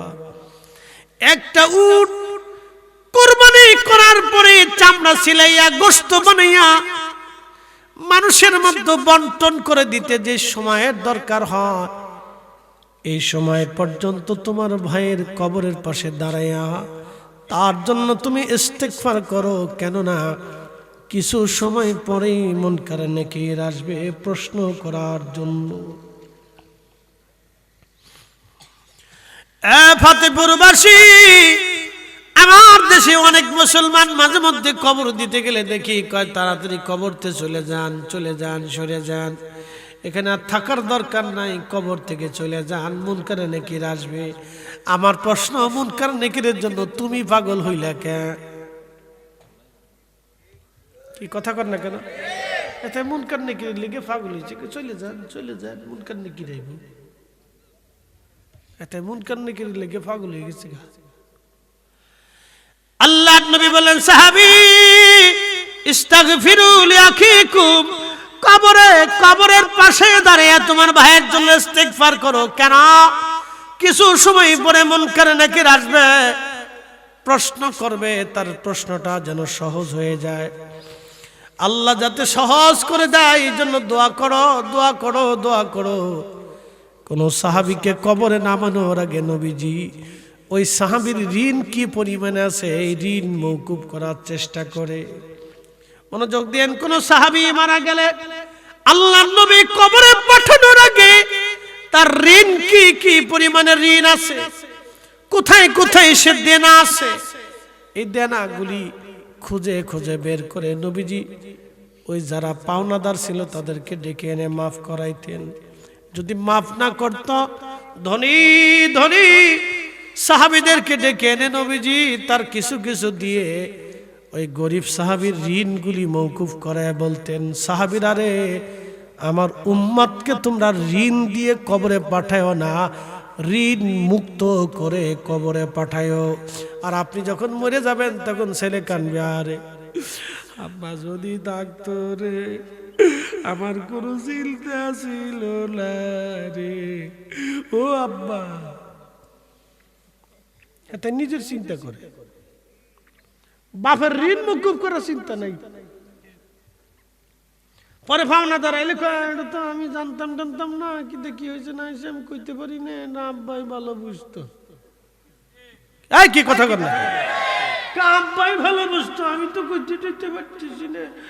বড় ছেলে কয় মেজর কাছে যান, মেজর কয় ছোটর কাছে যান, ছোট কয় মার কাছে যান, মাই কয় গুলাগার কাছে যান। ফেরেশতা তো কবরের ভিতরে কায়দা মতো বাটাম চালান মারতেছে। বাস্তবতা থেকে বলতেছি, শুনে যাবেন, ঋণ মওকুফ করা কবরে যাবেন। যারা ঋণ আছেন আগে ঋণ সেরে যাবেন, নাহলে ওসিয়ত করে যাবেন। যা সাতটা সেটা বলে দিয়ে যাচ্ছি, সন্তানের চিন্তা করার দরকার নেই। দোকানে বাকি খাইছেন, জমি বেশি হইলে দিয়ে বুঝাই দিয়ে তারপর কবরে যায়। এই কথা কর না কেন? যা আসল সেটা বলতেছি, আসল ধর্মের কথা বলে দিতেছি। ও মেয়ের চিন্তা করতে হবে না, জমি বিক্রি করে ঋণ মওকুফ করে দিয়ে চলে যাবেন। ও ছেলে জমিতে থাক না থাক ওই চিন্তা আপনার নাই।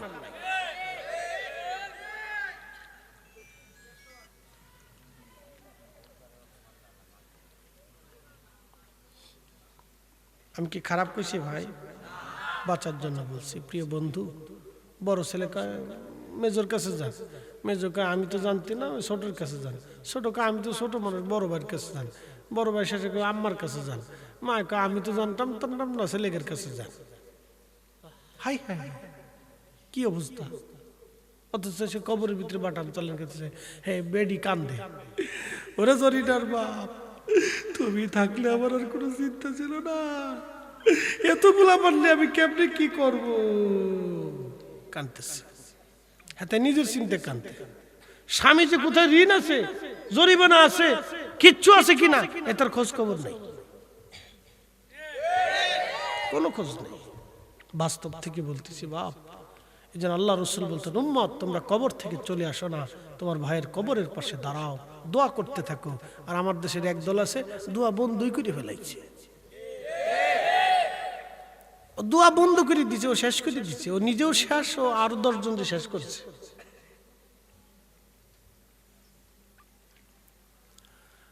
এ বাহুবলবাসী, ভালো করে শুনে যাবেন আপনি। আজ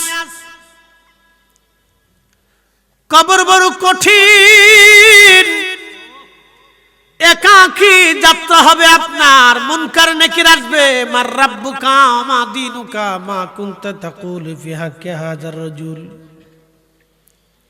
3টা প্রশ্ন হবে, সহিহ বুখারীতে আসছে। একটা প্রশ্ন হবে, যে কয়টাই হোক, প্রশ্নের জবাব যদি দিতে না পারেন কবর বড় কঠিন। উসমান গনি জিন্নুরাইন বলতেন, কবরের পাশে দাঁড়িয়ে দাঁড়িয়ে থরথর করে কাঁপতে থাকতেন, আর চোখের পানি ছেড়ে ছেড়ে কাঁদতে থাকতেন। সাহাবীরা বলতেন, ইয়া আমিরাল মুমিনিন, রাসূল আপনার সঙ্গে তার 2টি নূর কন্যা শাদী দিয়েছেন। আল্লাহর নবী আপনার এতই ভালোবাসতেন। নবী বলতেন, আমার যদি আরো কন্যা থাকতো তাহলে আমি আমার উসমানের সাথে কন্যাগুলি বিয়ে দিয়ে দিতাম। আল্লাহর নবী আপনাকে ব্যক্তিগতভাবে এতই পছন্দ করতেন, আপনার দানশীলতা, আপনার লজ্জাশীলতা, মহানুভবতা আল্লাহর নবীর কাছে এতই ভালো লাগতো। উসমান গনি কবর দেখে কেন আপনি দাঁড়ায় দাঁড়ায় কান্দেন? উসমান গনি বলতেন, সাহাবীরা, আরে আমি মাসুক নবীজির জবান থেকে শুনছি কবর হলো প্রথম ঘাঁটি। এই কবরে প্রশ্নের জবাব যদি কেউ দিতে পারে, বাকি জবাবগুলি, বাকি মঞ্জিলগুলি তার জন্য সহজ হয়ে যাবে। আর এই কবরের প্রশ্নের জবাব যদি দিতে না পারে রে, বাকি মঞ্জিলগুলি বড় ভয়াবহ হবে। এই জন্য কবর দেখে আমি উসমান কান্দি, উসমানের কবরে কি দশা হয়। একদিন মাটির ভিতরে হবে ঘর রে, মন আমার কেন বান্ধ দালান ঘর।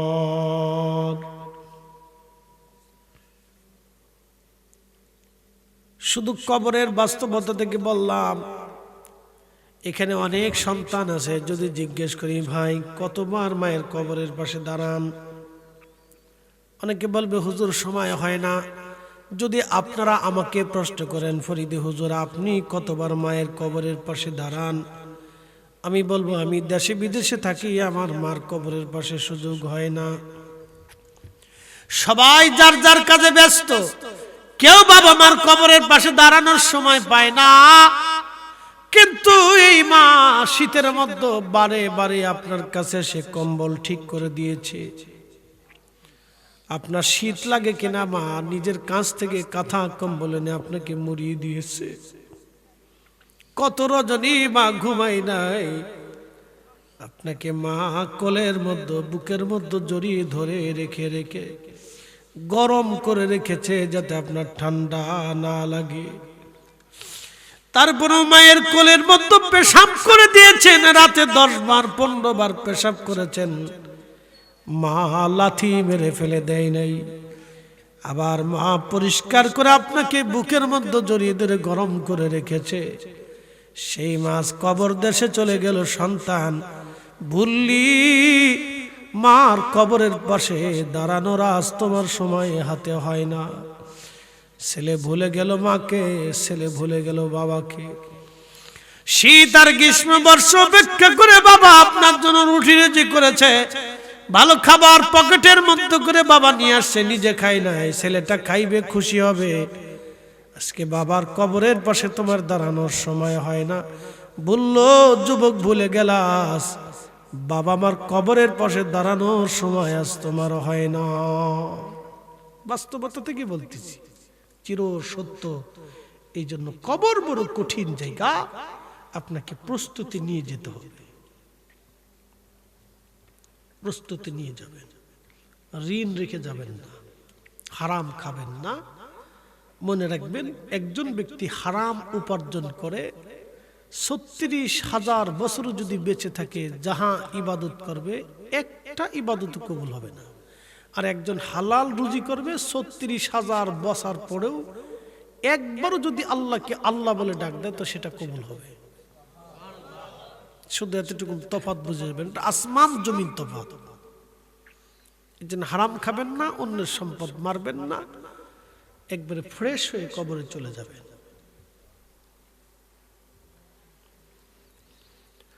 এ বাহুবলবাসী মনোযোগ দিয়ে শুনে যাবেন, আজ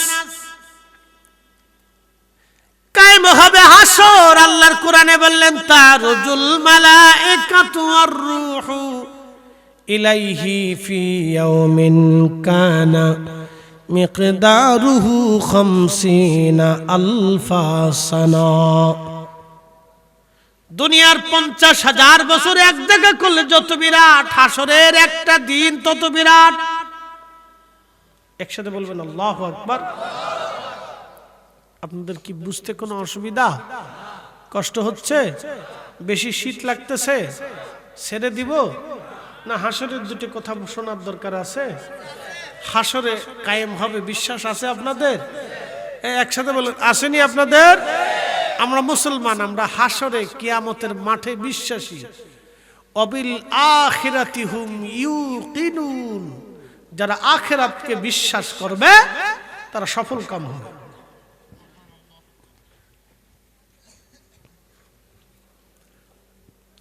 এ বাহুবলবাসী মনোযোগ দিয়ে শুনিয়া যাবেন।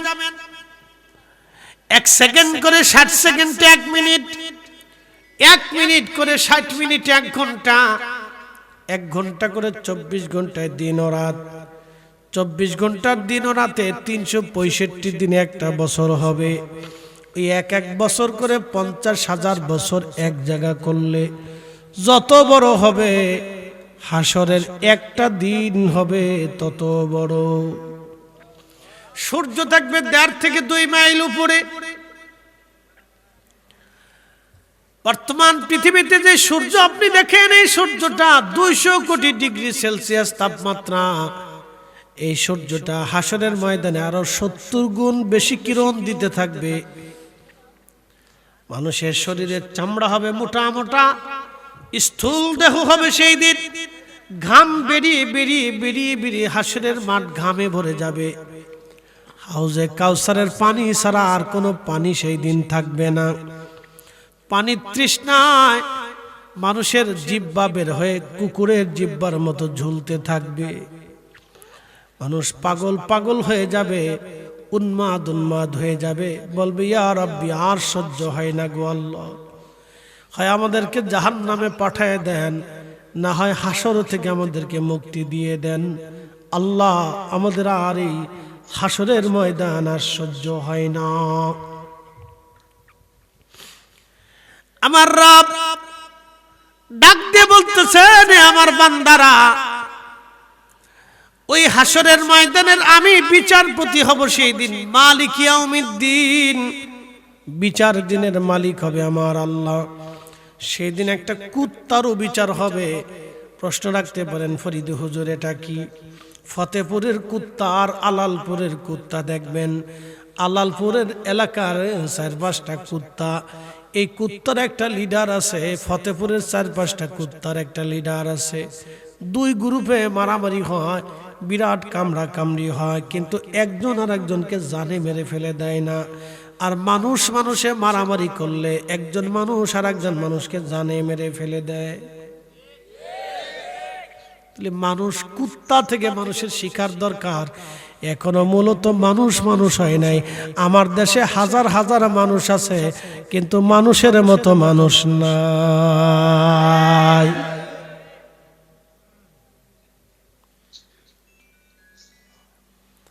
এ বাহুবলবাসী মনোযোগ দিয়ে শুনিয়া যান। হাসরের ময়দানে কুত্তার বিচার হবে। এই ফতেপুরের কুত্তা আলালপুরের কুত্তার বিরুদ্ধে বিচার দিবে। রাব্বি, ওই আলাপুরের কুত্তা আমারে কামড়াইছিল, আল্লাহ বিচার চাই। দুনিয়ার আদালতে আমাদের কোনো আদালত ছিল না, মাতুব্বার সর্দার ছিল না, কোনো বিচার হয় নাই। আল্লাহ, তুমি মালিক ইয়াউমিদ্দিন, আজকে বিচার করো। আল্লাহ, আমার কেন কামড়াইছিল?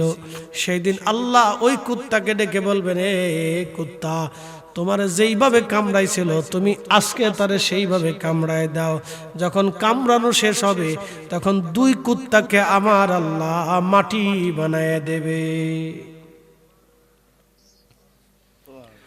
গরু গরু মারামারি করছিল, ওইভাবে গরুকে বলবে, তোমার যেইভাবে গুতাইছিল তুমি ওইভাবে গুতায় দাও।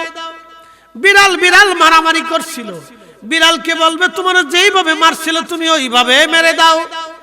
এইভাবে সমস্ত প্রাণীদের বিচার হয়ে যাবে। প্রাণীকুলের বিচার হওয়ার পরে আল্লাহ সবাইকে মাটি বানাবে।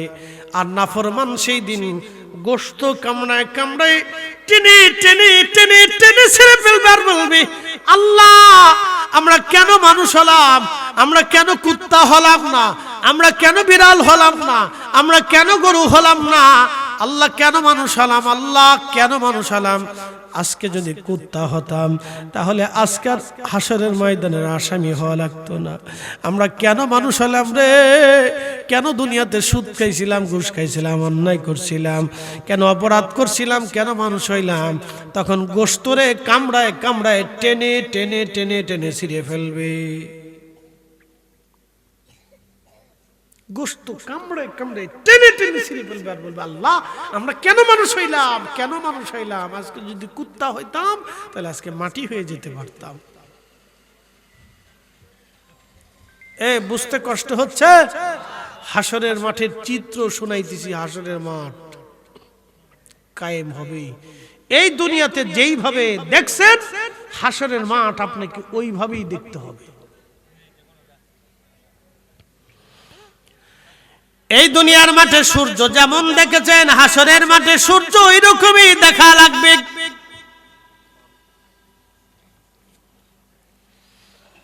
বহুমলবাসী হাসরের মাঠে কুত্তা বিলাই গরু ছাগলের বিচার হবে।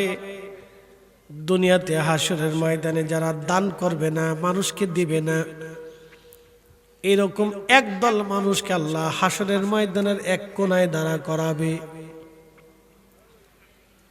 দুনিয়ার যত অবৈধ সম্পদগুলি সেই দিন বিরাট বড় সাপের আকৃতি দিয়ে আমার আল্লাহ হাসরবাসীদেরকে এক কোনায় দিয়ে দিবে। এই সাপ তারে পেঁচাইয়া তার মুখের মধ্যে কামড় দিয়ে সব গোশতগুলি কামড়ায় উঠায় নিয়ে চলে আসবে।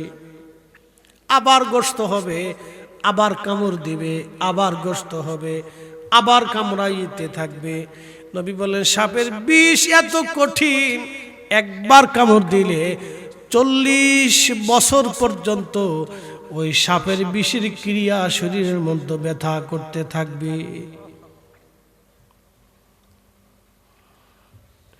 নবী বললেন ওই সাপ তাকে কামড়াইতে থাকবে। কত সময় কামড়াবে জানুনি? হাসরের মাঠ কায়েম হবে, মানব জাতির হিসাব হবে, জিন জাতির হিসাব হবে, ফেরেশতার হিসাব হবে, পশু পাখির হিসাব হবে। তাহলে বুঝতেই পারতেছেন কত হাজার বছর পার হবে। তারপরে ওই যে দুনিয়াতে যারা অর্থ সম্পদ অন্যায়ভাবে উপার্জন করেছিল আল্লাহ তাদেরকে ডাক দিবে।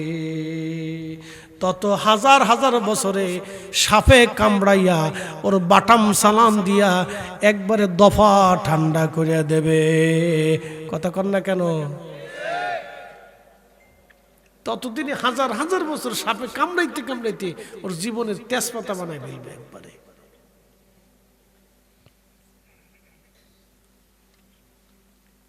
বাটাম চালান দিবে, খুব কঠিন করে বাটাম চালান দিবে হাসরের মাঠে। কত হাজার বছর তার কোনো হিসাব নেই। দুনিয়ার ধনী ব্যক্তি আল্লাহর জান্নাতে যাওয়ার 500 বছর আগে গরিবরা জান্নাতে চলে যাবে। কে আসতে হয়ে গেল না? জোরে বলেন। কত বছর? তো কত 500 বছর? দুনিয়ার 500 বছর না, হাসরের 500 বছর। দুনিয়ার 50,000 বছর আর ওই দিনের একদিন, সেই দিনের 500 বছর। তাহলে দুনিয়ার 50,000 বছরে গুণ টুন দিয়ে বুঝে সুঝে কালকে হিসাব করে দেখবেন যে বান্দা জান্নাতে যায় খাইয়ে দেয়, ঘুমাই টুমাই বউ নিয়ে ঘুরে গেলে কত হাজার বছর পার হয়ে যাওয়ার পরে তখন গরিবরা জিমাইতে, ধনীরা জিমাইতে জিমাইতে যাইব।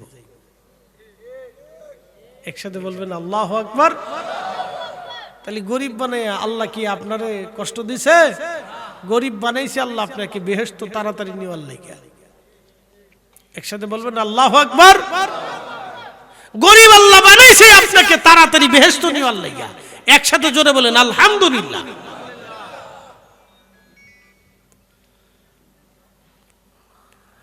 এ মুসলমান, হাসরের মাঠ বড় কঠিন। শত শত হাজার হাজার বছর পার হবে, আল্লাহ বিচার শুরু করবে না। প্রচন্ড উত্তাপে এত কঠিন হয়ে যাবে সেই দিন। সমস্ত নবীরা দৌড়াইয়া, সমস্ত মানব জাতি দৌড়ে আদম শফিউল্লাহর সামনে যা দাঁড়াবে।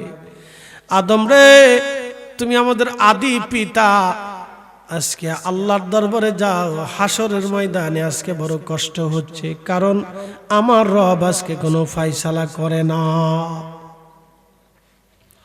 আদম বলবে দেখো আমার সন্তানরা, যদিও আমি আবুল বাশার, আল্লাহ আমার আদর করে বানাইছে। আল্লাহ আমাকে গন্ধম খাইতে নিষেধ করেছিল, আমি খেয়েছিলাম। আমি একটা পেরেশানির মধ্যে আজকে আছি। আমি আজকে তোমাদের কোনো উপকার করতে পারবো না, অন্য কোন নবীর কাছে চলে যাও। সবাই নূহ নবীর কাছে আসবে, তিনিও বলবে অন্য কারো কাছে যাও। ইব্রাহিম খলিলুল্লাহর কাছে আসবে, তিনি বলবে অন্য কারো কাছে যাও। দাউদের কাছে আসবে, তিনি বলবে অন্য কারো কাছে যাও। মুসার কাছে আসবে, তিনি বলবে অন্য কারো কাছে যাও। সবাই ঈসা রুহুল্লাহর কাছে আসবে, তিনি বলবে দেখো আমি যেই নবীর উম্মত ছিলাম আজকে কারো কাছে যে কোনো লাভ হবে না। আমি যেই নবীর উম্মত ছিলাম, ও হাসরবাসী চিন্তার কারণ নাই, তোমরা সেই নবীর দরজায় চলে যাও। ওই নবী ছাড়া আজকে আর কোনো উপায় নাই, উপায় নাই, উপায় নাই। একসাথে জোরে বলা যাবে কি আল্লাহু আকবার? না না, আওয়াজ দুর্বল লাগতেছে, রাত বেশি চেয়ে লেগে গলাটা সারান কাশি দেন জোরে জোরে জোরে জোরে জোরে একসাথে আল্লাহু আকবার, আরো জোরে আল্লাহু আকবার। সমস্ত মানব জাতি আমার রাসূলের সামনে যে দাঁড়ায় কাঁদতে থাকবে। উম্মত যখন কানবে গো, উম্মতের কান্না দেখে আমার নবীর বড় মায়া লাগবে, মায়া মায়া মায়া। ভালো যদি বাসতে হয় নবীকে বাসো, নবী তরা নেওয়ালা, নবী কামলিওয়ালা, প্রাণের চেয়ে অধিক ভালো নবীকে বাসো। ভালো যদি বাসতে হয় নবীকে বাসো।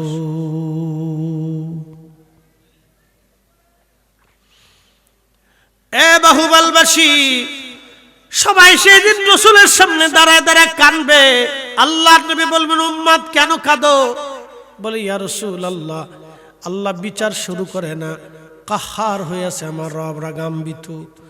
সৃষ্টির প্রতি আল্লাহ রাগ গুসমা হয়ে আছে। সমস্ত ফেরেশতারা সিজদার মধ্যে পড়ে থরথর করে কাঁপতেছে। ইয়া রাসূলুল্লাহ, আমরা পেরেশানির মধ্যে আছি, সূর্যের উত্তাপে কলিজা শুকায় গেছে, জিহ্বা বের হয়ে গেছে, হাসরের ময়দান আর সহ্য হয় না। নবী গো, আপনি দয়া করে আমাদের জন্য একটা ব্যবস্থা করেন। আল্লাহর নবী বলবেন, হ্যাঁ ঠিক, আজকেই আমি তোমাদের জন্য আল্লাহর দরবারে যাচ্ছি, এই কাজের জন্য আমি উপযুক্ত। আল্লাহর নবী দৌড়াইয়া আরশে মুআল্লার সামনে যাইয়া আল্লাহর কুদরতি কদমে সেজদার মধ্যে পড়ে যাবে। কুদরতি কদমে সেজদার মধ্যে পড়ে যে আল্লাহর নবী ডাক দেবে, ইয়া রাব হাবলি উম্মতি, ইয়া রাব হাবলি উম্মতি। আল্লাহ ডাক দেবে, বন্ধু মাথা উঠান, আপনি কানবেন না হাবিব আমার, আপনি কেন কান্দেন? তখন নবী বলবে, ইয়া রাব হাবলি উম্মতি, ইয়া রাব হাবলি উম্মতি। আল্লাহ আমার উম্মত গুনাহ করে ফেলছে, অপরাধ করে ফেলেছে, অন্যায় করে ফেলেছে। আল্লাহ ডাক দেবে, বন্ধু মাথা উঠান, আপনার উম্মত নিয়ে আপনি আগে জান্নাতে চলে যান। একসাথে জোরে বলা যাবে আল্লাহু আকবার। শ্রেষ্ঠ নবী দিলাম রে তরিয়ে নিতে রোজা হাসরে, পথ না ভুলি তাই তো দিলে পাক কুরআনের বাণী। খোদা তোমার মেহেরবানি।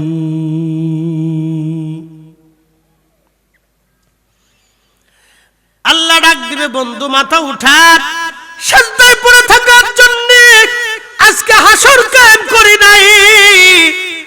বন্ধু আমি ওয়াদা করেছি, আসাইয়া বাসাকা রাব্বুকা মাকামাম মাহমুদা, আপনাকে সর্বোচ্চ মাকাম দেব। বন্ধু ওয়াদা করেছি, ওয়ালা সাউফা ইউতিকা রাব্বুকা ফাতারদা, আমি আপনাকে খুশি করব, আপনি যা চাবেন আমি আজকে তাই দিব।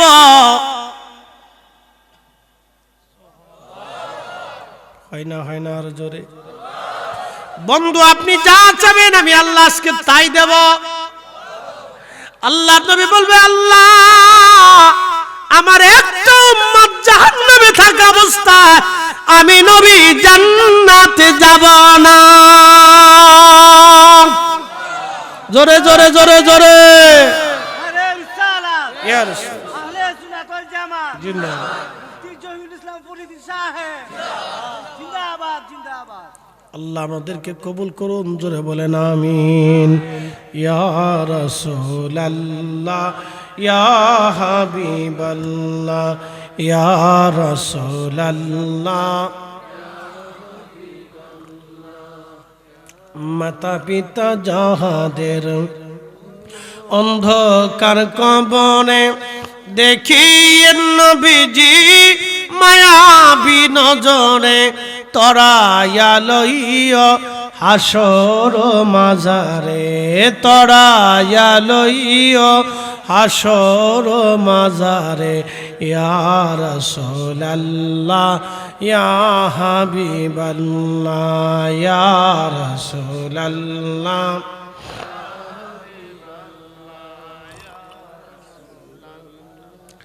আল্লাহ এই হাসরের ময়দানে 6 শ্রেণীর মানুষকে আল্লাহ তার আরশে মোল্লার নিচের জায়গা বরাদ্দ করে দিবে। 1 নাম্বার, যারা দুনিয়াতে ন্যায় বিচার করত। একসাথে বলবেন মারহাবা। কি বিচার? এখন আমাদের দেশে ন্যায় বিচার কেমন হয়? চোখ টিভি দিয়ে হয়, চাচা গোড়াই দিয়ে শাসাং ঘুরাই দিয়ে। আবার কি কয় জানেন? ওই যে শাশির কাছে কানে কানে কাকা ওই শাশির কাছে দিয়েছিলাম। কি কথা কর না কেন? এদের হাসর হবে হামান, কারুন, ফেরাউন, নমরুদের সাথে। আর যারা ন্যায় বিচার করবে তাদের হাসর হবে হযরত ওমরের সাথে, আরশে মুআল্লার নিচে তাদের জায়গা বরাদ্দ হবে। একসাথে বল আল্লাহু আকবার। বুঝলেন? এবার কপালে কি পরিমাণে শনি আছে। আমার দিকে তাকান তো, যেই লোকটা অন্যায় বিচার করলো, ধরেন পক্ষপাতিত্ব করলো, একজনের পক্ষ নিয়ে, ব্যক্তির পক্ষ নিয়ে, গোষ্ঠীর পক্ষ নিয়ে, আত্মীয়ের পক্ষ নিয়ে সে বিচার করে আত্মীয়রে জিতেই দিল। আমার দিকে তাকান, আত্মীয়কে জিতেই দিল। কিয়ামতের ময়দানে ওই আত্মীয় তার কোনো উপকারে আসবে? ওই দলের লোক তার কোনো উপকারে আসবে? ওই তার মতের লোক কোনো উপকারে আসবে? কোনো উপকারে আসবে?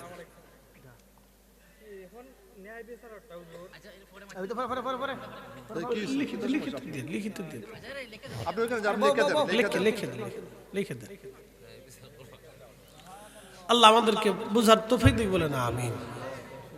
একসাথে বলি না আল্লাহু আকবার। না আরেকটু জোরে বলি আল্লাহু আকবার।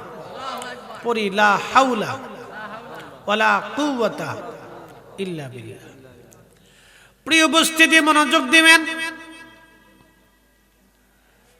আল্লাহ রাসূল হযরত ফাতিমা তো আল্লাহর নবীর দরবারে 1 লাখ, আমার দিকে তাকান, আল্লাহর নবীর কাছে কিছু লোকের একজন মহিলাকে নিয়ে আসছে।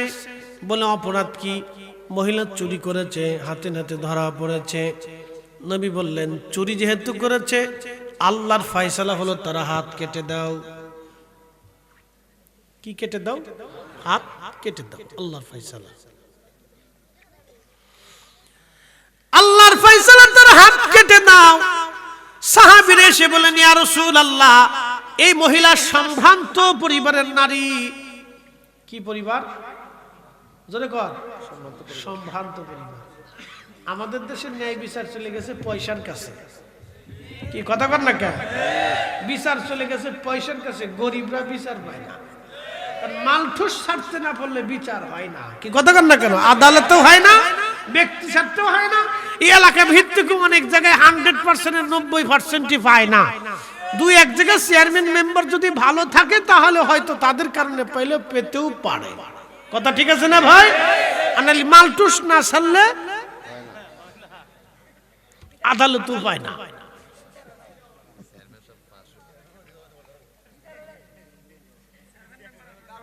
ফাঁসে আছেন?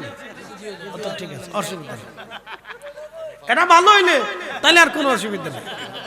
আলহামদুলিল্লাহ, জোরে কর না মারহাবা। ঠিক আছে। যদি 2 নাম্বার চেয়ারম্যান হলি তাহলে আস্তে করে উঠিয়ে পিছন দিক দিয়ে চলে যাই না। হুজুরের জায়গা মতো ধরছে, আমি হল যাই গে। এক নম্বর আছে না। উনরা তো অনেক বড় ফেরার মধ্যে থাকে। বিচার সালিশ করতে গেলে কতজনের ফোন আসে, ভাইজান একটু দেখেন, একটু দেখেন, ভাইজান একটু দেখেন, ভাইজান অমুকের বেটার অমুক, খালুর বেটার ফুলার ঘরের ফুলা, শালার ঘরের শালা। কি কথা কন না কে? অমুকের শালার ভাই শালা, তার 14 গোষ্ঠীর শালা, আপনি একটু দেখেন, আমার আত্মীয় লাগে। উনরা বিরাট বড় ফেরার মধ্যেই থাকে। সালিশ দরবার করতে গেলে বড় পেরা। এখন আপনাদেরকে বলি, 1 মিনিটে শেষ, বুঝে যান। আমার ছেলে অন্যায় করছে, এখন কি আপনি ছেলের পক্ষে নেবেন না ন্যায়ের পক্ষ নেবেন? ন্যায়ের পক্ষে। এটা যদি কেউ বুঝে তাহলে পরে আর সালিশ দরবারে ঝামেলা নাই। আবার বলি, আমার ছেলে, আপনার ছেলে, আপনার ভাই, আপনার বোন, আপনার চাচা, আপনার বাবা, আপনার আত্মীয় অন্যায় করছে, এখন কি অন্যায় করার কারণে ভাইয়ের পক্ষ নেবেন না ন্যায়ের পক্ষ নেবেন? যদি ন্যায়ের পক্ষ নেন তাহলে আর চেয়ারম্যান মেম্বারে সালিশ দরবারে এত কষ্ট করতে হয় না। কি কথা কন না কেন? হযরত ওমর নিজের বেটাকে নিজে পিটিয়ে মেরে ফেলেছে। একসাথে বলবেন আল্লাহু আকবার। আল্লাহর নবীর কাছে মহিলা নিয়ে আসছে, চুরি করছে। নবী বললেন হাত কেটে দাও। তো সাহাবায়ে কেরাম এসে বললেন, হুজুর এই মহিলা একটু সম্ভ্রান্ত পরিবারের মেয়ে, মওকুফ করা যায় না?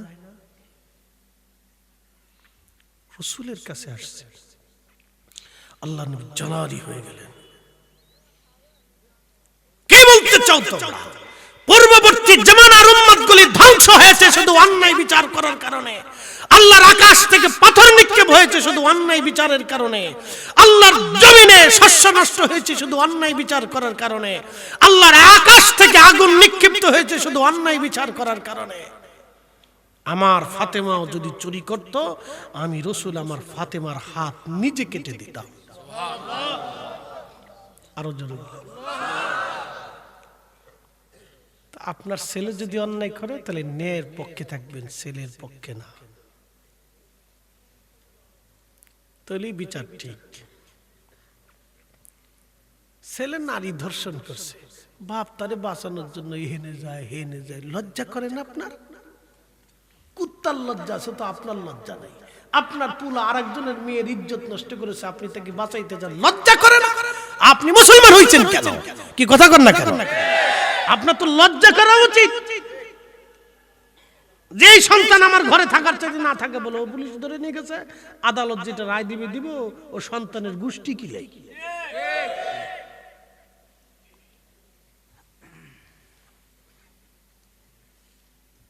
আল্লাহ আমাদেরকে বুঝার তৌফিক দিক। শোনেন, মালিক ইয়াউমিদ্দিন, হাসরের ময়দানে আল্লাহ অনেক বড় ইনসাফ ওয়ালা বিচার ফয়সালা করে দিবে।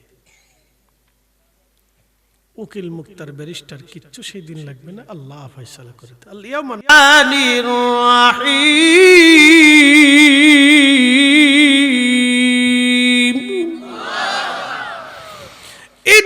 ইন্নাল্লাহা ইয়া'মুরু বিল আদলি ওয়াল ইহসান।